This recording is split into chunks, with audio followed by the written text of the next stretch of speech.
Hola, hoy hablaremos del tema relativo a las uniones irregulares, al matrimonio y al divorcio en Roma. En primer lugar, señalar que las uniones irregulares o libres en Roma se denominaban concubinatus o uniones more uxorio. Son dos maneras de denominar estas uniones y tienen sus características propias en relación con lo que serían las justas nupcias o comúnmente llamado matrimonio.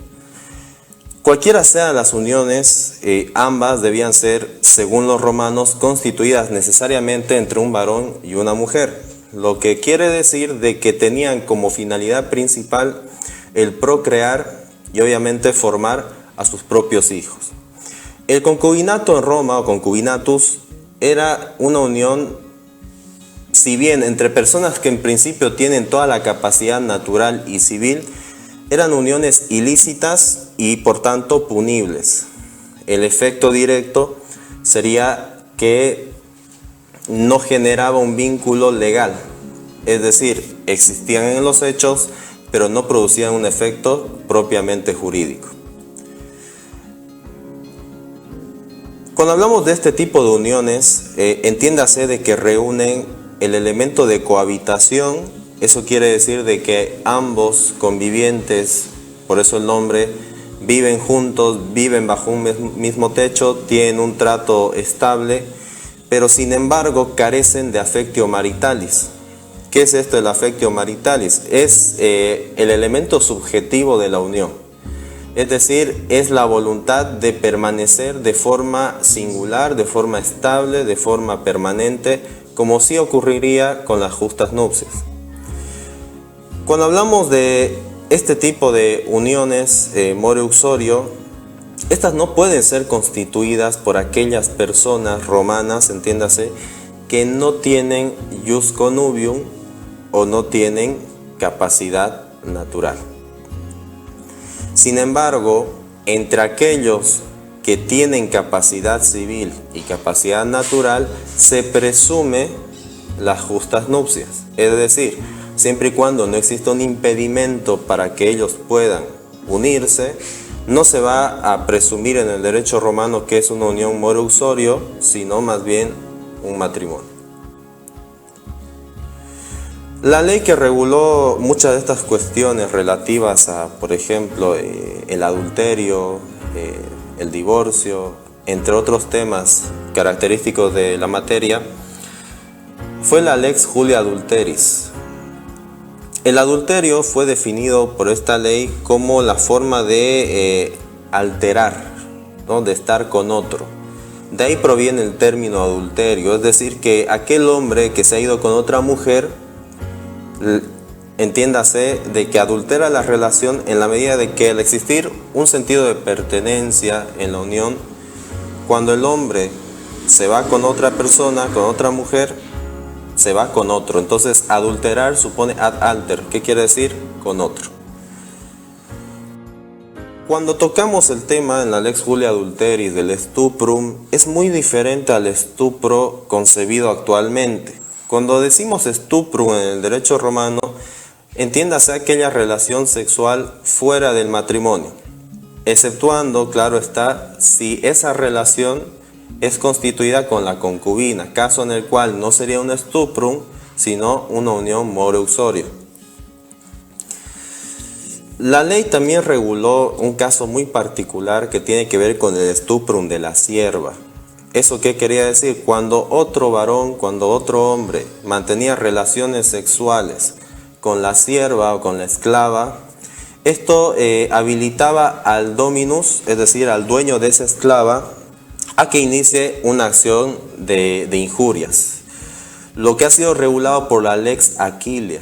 La Lex Aquilia básicamente es la ley que reguló los daños, ¿no? La reparación, la indemnización por daños al honor en el derecho romano. Entonces, lo dicho, el dominus, el dueño de la esclava, tenía toda la posibilidad de iniciar una acción por daño frente a aquel que había mantenido relaciones con la esclava o con la sierva. El enocinium, también regulado por la Lex Julia Adulteris, es una forma de tercería, es una forma de colaborar o de ayudar o ser cómplice de un adulterio. Esto también podía recaer contra el propio marido en caso de que el marido prostituya a su mujer. Se le declaraba infamis y claro, con la tacha de infamis o tacha de infamia, cualquier ciudadano romano perdía, entre otros derechos, aquellos derechos propios de su status civitatis, es decir, que ya no tenía ni ius honorum ni ius suffragio, no podía elegir ni ser elegido. Cuando hablamos de los hijos procreados en estas uniones irregulares, sobre todo en aquellos hijos procreados por stuprum, estos eran denominados espúreos o en latín spuri. Los spuri no tenían un vínculo agnaticio con el pater porque los spuri eran aquellos hijos de padre desconocido. Por lo tanto, al no tener un vínculo de agnatio o agnaticio, no podían tener derechos, por ejemplo, a la herencia, por lo menos no del pater. Pero en la medida que la madre siempre fue conocida, aún los spuri sí tenían un vínculo cognaticio, de cognatio con la madre, de manera que sí podían heredarle a ella, es decir, tenían una sucesión materna, pero no una sucesión paterna. Cuando hablamos del matrimonio en el derecho romano, este matrimonio normalmente se conoce como iustiae nuptiae, es decir, justas nupcias, y es el elemento básico de la sociedad romana. No olvidemos que primitivamente el derecho romano estaba formado por la familia, la gens, la curia, lo que supone que la familia es la primera manera o forma de organización social en Roma y en muchas otras culturas. Las justas nupcias sí requerían tres elementos que son en primer lugar el consentimiento, porque sin consentimiento no había unión. En segundo lugar la cohabitación, que quería decir el habitar bajo un mismo techo, en un mismo domus. Y en tercer lugar, cuando hablamos del affectio maritalis. La affectio maritalis es un elemento básico porque por la affectio maritalis, además del trato diario, el trato corriente de marido y mujer, se suponía que por esta la mujer adquiría el grado del marido. Es decir, que cuando el marido tenía cierto respeto, cierta importancia en la sociedad romana, que podía ser económica, política, social, la mujer también tenía o adquiría ese mismo grado. Lo que no ocurría, repito, en las uniones moro-uxorio o concubinatos. Por lo tanto, podemos decir que el elemento objetivo de las justas nupcias es la cohabitación y el elemento subjetivo es la affectio maritalis o simplemente afecto. Para poder constituir estas uniones legales que sí producen efectos jurídicos como son las justas nupcias, muchas veces ambos pater familias del varón y de la mujer o directamente ellos celebraban eso que se denominó sponsales o en latín sponsalia. Las sponsalia, como se dice en el derecho romano, sponsalia sunt mentio et repromisio nuptiarium futurarum, viene a ser esa garantía, ese compromiso de cumplimiento de las justas nupcias. En ese sentido se constituía una especie de arras o garantía en dinero, en bienes para el cumplimiento, de manera que de no cumplirse o no llegarse a constituir justas nupcias, lógicamente había sanciones para cualquiera de las partes que incumplía.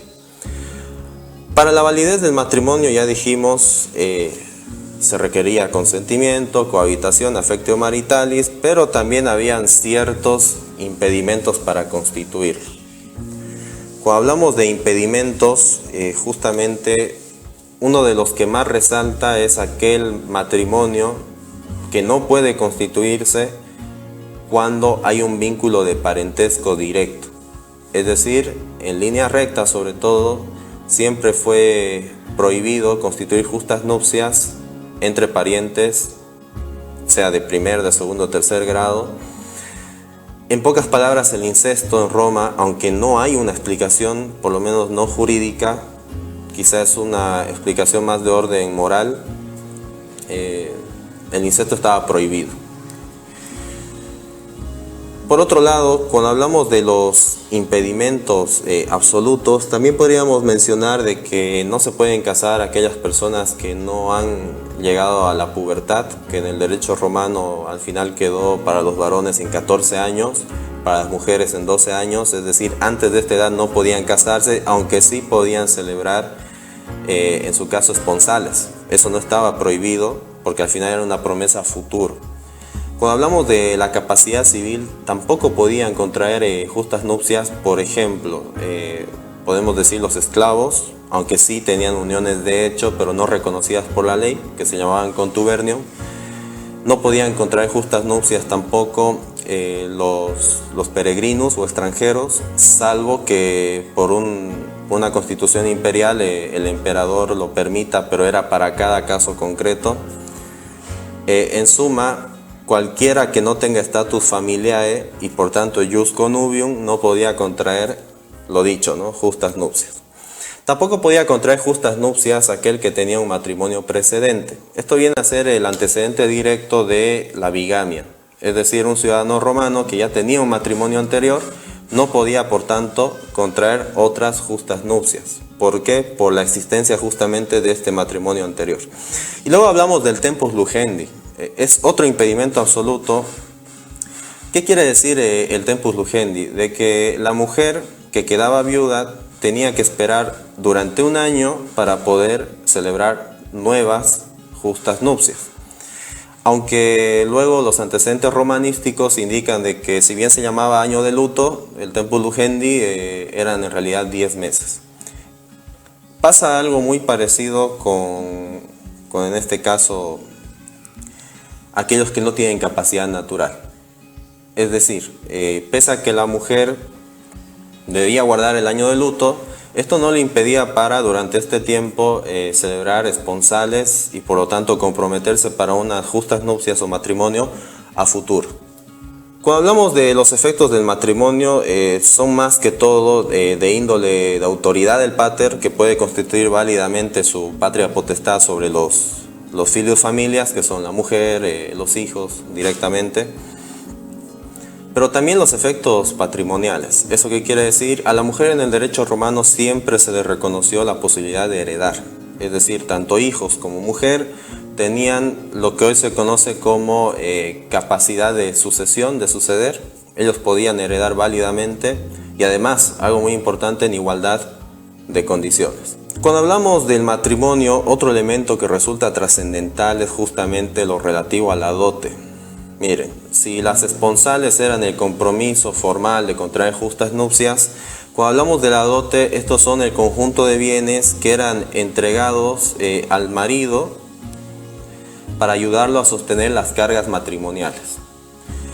Esta dote, en principio, no era obligatoria, sino que era más bien una exigencia de orden social, pero posteriormente fue adquiriendo connotaciones jurídicas, de manera que no se podía contraer justas nupcias sin que previamente la familia de la mujer o la mujer misma constituya una dote en favor no tanto del marido, sino en sí del matrimonio. Lo importante de esto es de que con el pasar del tiempo se le reconoció a la mujer la posibilidad de recuperar la dote.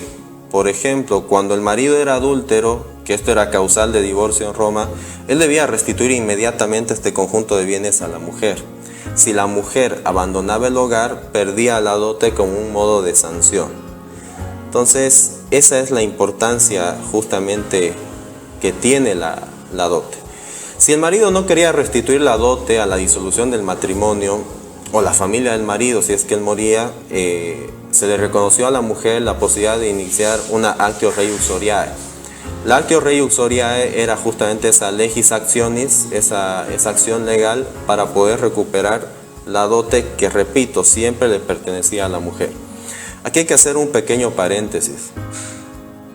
En el derecho romano, el régimen económico de la familia nunca fue el de comunidad ganancial, como lo tenemos, por ejemplo, en el ordenamiento jurídico boliviano y de otros países, sino que ellos siempre reconocieron una especie de comunidad, ¿sí? Una comunidad pero separada, lo que hoy estaría más cerca del régimen económico de bienes separados. porque si entendemos que el marido tenía sus bienes propios, podía administrar los bienes de la mujer, pero al final, al disolver el matrimonio, tenía que restituirlos, y que la mujer podía tener bienes también propios, que son los denominados bienes parafernales, entonces nunca hubo en sí una comunidad ganancial en Roma. La construcción de una comunidad ganancial obedece más al derecho moderno que propiamente dicho al derecho romano. Y bueno, cuando hablamos de las causales de divorcio, primero tenemos que verificar qué definitivamente significa el divorcio. Cuando hablamos de divorcio, entiéndase como la ruptura del vínculo matrimonial que une en principio a dos cónyuges. Por lo tanto, el divorcio no es aplicable en el derecho romano a las uniones moro usurio o concubinatus, porque claro, si no producen efectos legales, menos podrán lógicamente divorciarse. Esto era aplicable únicamente para las justas nupcias. Una primera forma que se reconoció para el divorcio fue justamente el repudio, ¿no? El repudio en el derecho romano supone la manifestación de voluntad de uno de los cónyuges de no continuar con el matrimonio. Entonces es una decisión básicamente unilateral de no continuar el vínculo. Pero luego se fue regulando causales de divorcio para el hombre y para la mujer. El primero que quiso regular esto, bueno, que reguló más bien esto fue Constantino. Este emperador estableció distintas causales para uno y otro. Para el hombre en principio estableció como causales de divorcio el homicidio, el envenenamiento, lógicamente hacia su cónyuge, y la violación de sepulcros, ¿no? La sepulcro violati era un delito, es decir, no se podía, lo que hoy se conoce, profanar tumbas, porque esto era sancionado rigurosamente por el derecho romano, entendiendo que los sepulcros formaban parte de la res divini iuris, es decir, que eran cosas divinas y por lo tanto su violación, su profanación era un delito muy grave. Cuando hablamos de la mujer, para la mujer Constantino estableció las siguientes causales. La primera es el adulterio. Mire, para el hombre no existe esa causal en principio, sí luego. El envenenamiento y la tercería, ¿no? Que la tercería es la complicidad. Posteriormente, Justiniano reguló mucho más esta situación y estableció tres clases básicas de divorcio. La primera, que es el divorcio con justa causa, la segunda, que es el divorcio sin causa, y la última, que es el divorcio de mutuo. Y por último, también hay que incluir la bona gratia. Vamos a abordar cada uno de ellos. La primera, que es justa causa del divorcio, supone una de ellas la mala vida que le daba el varón a la mujer. Es decir, si bien el pater familias era una autoridad, era alguien que tenía plenos poderes, sobre todo al principio frente a su familia, era aquel que ejercía la patria potestad, tenía también el deber de darle una buena vida a su mujer. De tal manera que de no hacerlo, de no cubrir sus necesidades, ella podía ejercitar la acción de divorcio. Luego estaba la tentativa también de infligirle daño o, si quieren, atentar contra la vida de la mujer. Y por último tenemos como otra justa causa la prostitución. Si el marido prostituía a la mujer, como ya vimos anteriormente, era declarado infamis. Por lo tanto, también habilitaba en el plano familiar a que la mujer inicie una acción de divorcio contra él. Sin causa supone la decisión unilateral de cualquiera de los cónyuges de romper la cohabitación y la afectio maritales. Obviamente la sanción directa era para la mujer, como ya dijimos antes, perder la dote, y para el varón restituirla inmediatamente. Y cuando hablamos de la bona gratia, es una forma de disolución por ausencia de culpabilidad del esposo. El ejercicio que les planteo es el siguiente y espero que me lo comenten. Si un ciudadano romano se casaba en Hispania con una mujer que ahora sería española y posteriormente, después de tener un hijo con ella, se va a Roma y contrae justas nupcias con una ciudadana romana y éste muere, ¿cuál de las dos mujeres tiene derecho a la sucesión del esposo? Espero sus respuestas. Nos vemos.